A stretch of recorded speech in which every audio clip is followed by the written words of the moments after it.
I'm Cheryl Ann Skolnicki, and this is Brilliant Balance, the show for those of us who still dare to want it all, who have big dreams and bold ambitions. I think we deserve to have a big, full life and the freedom to enjoy it. So let's design our next chapter together for brilliance, not burnout. Each week, I'll bring ideas, insight, and a fresh perspective to keep you growing into a life that feels as good as it looks. Brilliant Balance, your life, your way. Now let's get started.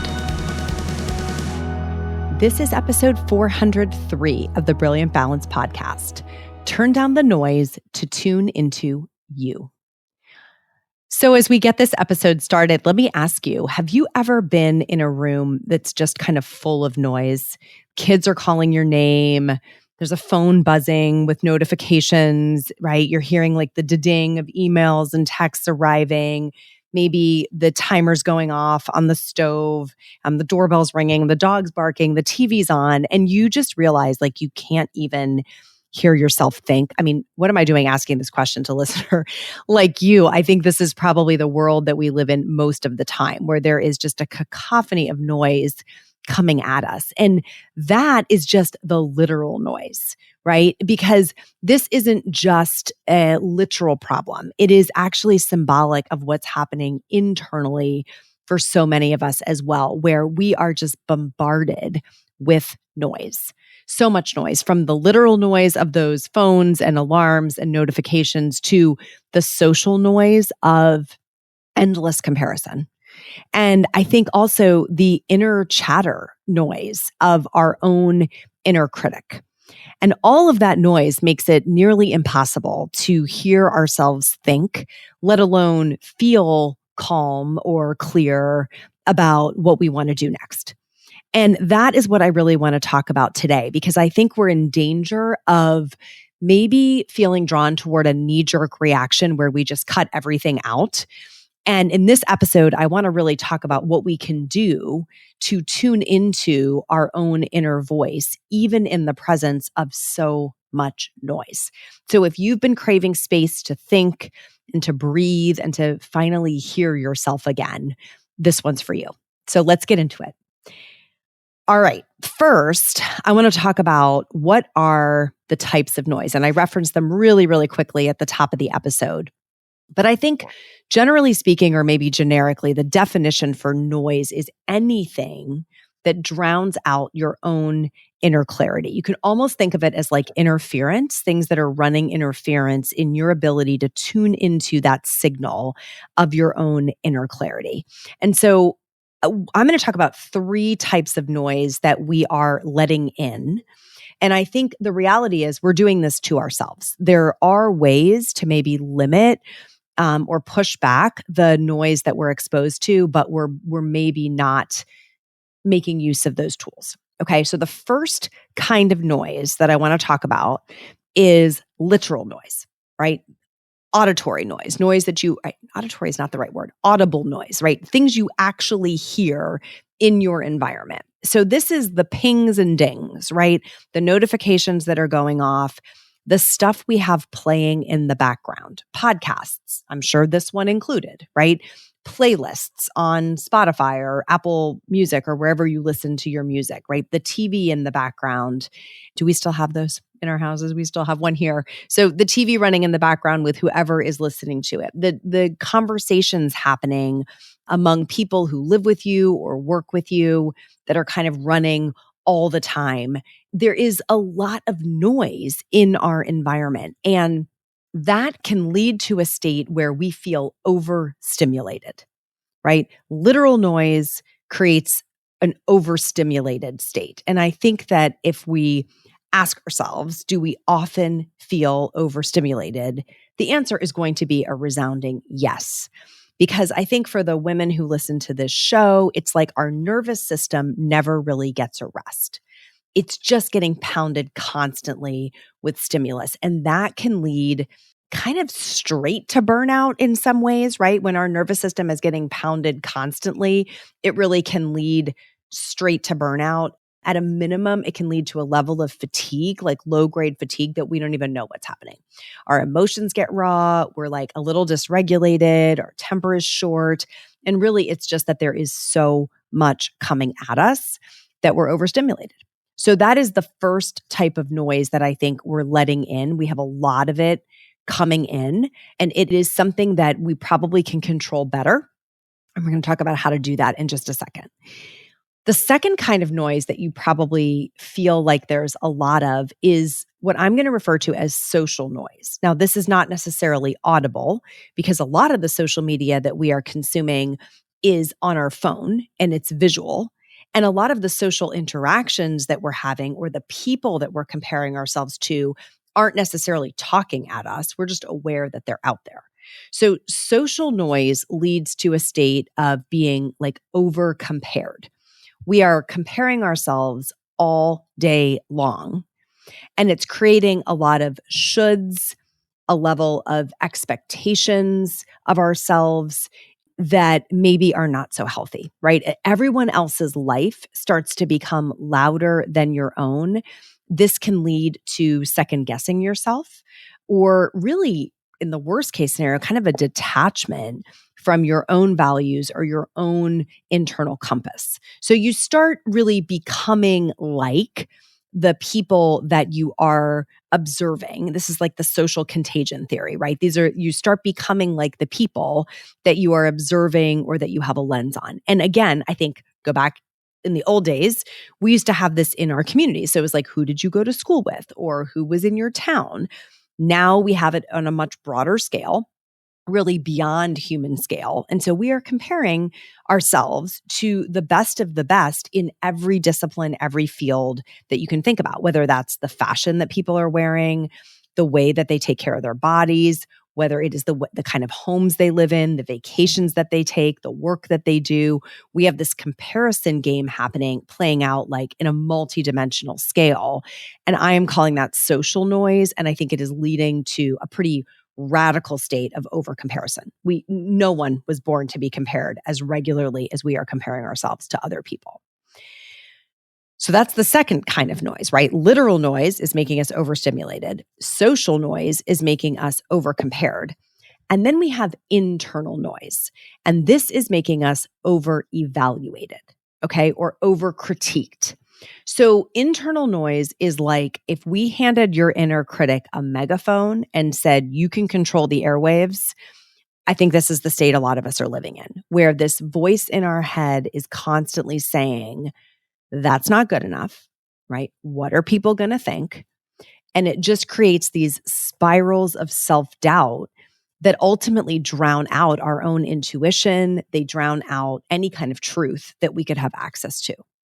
So when you put those three kinds of noise together, it gets pretty messy pretty quickly, right? You've got literal noise coming at you where you can't even hear yourself think, social noise where you're comparing yourself to everyone else, and then you add your own voice to the chorus or the voice of your inner critic in which it's never enough.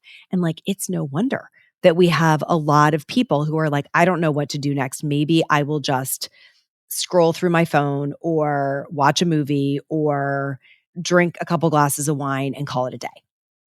And I think that the thread between all three of these types of noise is that they pull our attention away from our center where our real answers live, right? We just kind of give up because we're like, there is so much noise and chatter happening that we can't even get to a place where we're deciding with intentionality, what do we want to do next?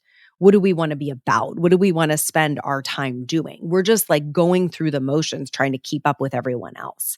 And I think that is leading us to some pretty dark places because overstimulating, over-comparing, over-critiquing leads us to overwhelm, right? And when we get into overwhelm, we think the answer is shutting everything down, right? Shut down the voices, the influences, the distractions, and just, again, like do nothing. And doing nothing looks different for different people, but whatever your version of numbing out is, that's probably where you head when you're feeling overwhelmed. But here's the thing. The path out of overwhelm is not doing nothing. The path out of overwhelm is figuring out what are we going to do and what are we not going to do. It's really about being more choiceful. And the only way we can decide what choices we're going to make is to reconnect with our own internal guidance system, right? That's where we really hear the voice of clarity. And actually, it's your voice all along, right? You don't need to disappear to a mountaintop to hear yourself. You just need to learn how to tune in. And so I want to talk about a few ways that we can tune in and kind of reconnect with our internal guidance system, because I think that is the path through. So the first thing that we can do is we can leverage what I will refer to as the contemplative practices. Did you know that beyond hosting this podcast, I also directly support women leaders at the intersection of work and life? As a member of BOLD, you get direct access to me, the women on my team, and a peer group of exceptional women who are rewriting the rules and redefining what it means to have it all together. Go to brilliant-balance.com/bold to learn more and apply for your spot today. Now, that may or may not be a term that like rolls off your tongue, contemplative practices. If you've listened to this podcast for a while, you've heard me say it. I was introduced to that term as a collective when I was at Canyon Ranch for the first time. And I was working with a practitioner there, and I said, "You're probably going to tell me I need to meditate." And she said, "Well, you could. I mean, that's one way. But really, I think you could explore any of the contemplative practices." And I had to take a step back and say, okay, so that's a thing. Let's figure out what those are. Well, it turns out that there are a whole host of practices that allow us to tune into or connect with this inner guidance, right? And they are techniques to help us cultivate self-awareness and self-regulation and self-inquiry, right? Where we learn to focus our attention. And so meditation is one form that requires a level of stillness and quietude to meditate, but it's not the only one. The practices are not just in stillness. You can have creative contemplative practices, things like journaling or creating, playing music or doing art. You can have movement-based contemplative practices like walking, right? Or yoga or dance. You can have relational contemplative practices where you're in dialogue or deep listening with other people. So I would just tell you, this is a great place to Google it, right? If you haven't spent time exploring what are the range of contemplative practices that would allow me to reconnect with some of this inner wisdom, just Google it. There's a picture of a tree that you'll probably find, and on the branches are the different types or the different disciplines of practices. And finding one that resonates with you or exploring several of them is a really important pathway back to this inner wisdom. Okay. The second idea that I want to put on your radar, beyond any of the contemplative practices that you might pursue, is the idea of single tasking. So we are really, really addicted to multitasking, especially as professional women at midlife who probably have big jobs and big family responsibilities and a lot of passions. We are like, I'm going to get a 2-for-1 all the time. But there is extreme power in single tasking in terms of clearing the channel, right? When we are doing one thing at a time mindfully, we can kind of eliminate some of the static and background noise in our life. And that allows the downloads to happen. So we often have some of our biggest breakthroughs when we are single tasking, because there is so much of our attention and our energy focused and harnessed in one direction. And so if you're looking around you right now, even as you're listening to this episode and you're like, well, I'm listening to this episode while I'm doing the dishes and supervising a homework assignment and trying to respond to an email and I'm feeding the dog, what you are getting out of even this episode is going to be lessened than if it had your full attention. Okay. So we're not good at this because we don't think we have time to be single tasking, but it is a very powerful practice that can help us clear some of the static, clear some of the background noise. And even if you can't do it all the time, finding pockets in your day, like periods of time that you can single task, can be really powerful. So that's two things we can do: contemplative practices and single tasking. The third thing that we can do to reconnect with this internal guidance system is we can notice the signals coming from our body, right? What is our somatic experience? How is our body talking to us?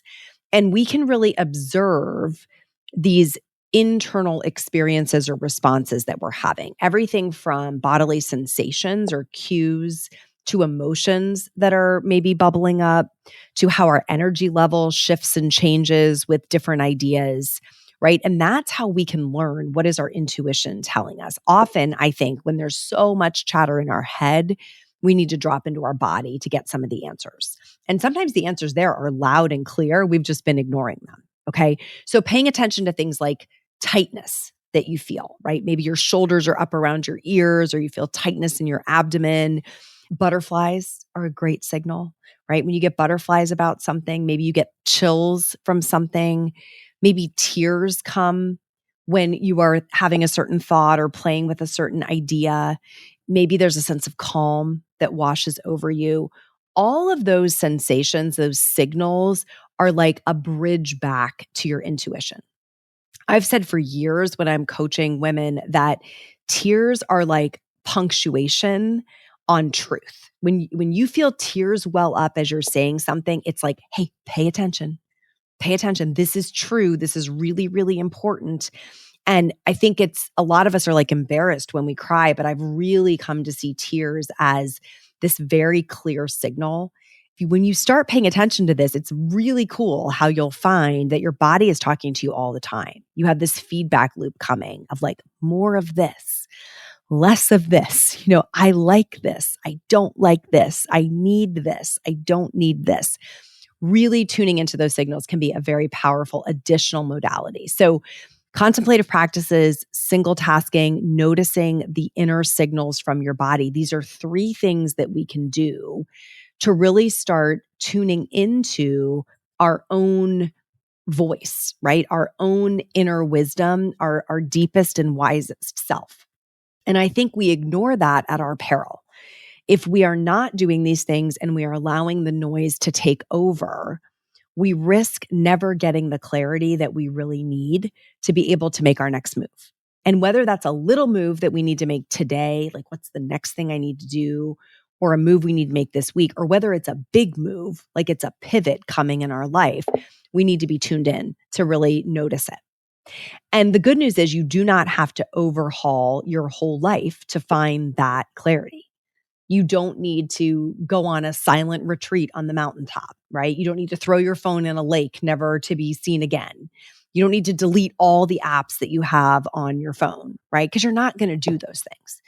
But we do need to start turning down the noise, like one little moment at a time. Because when you quiet that constant input, right? Whether it's the notifications or the comparison traps or that voice of the inner critic, you start to create space. And in that space is where you can finally hear yourself again.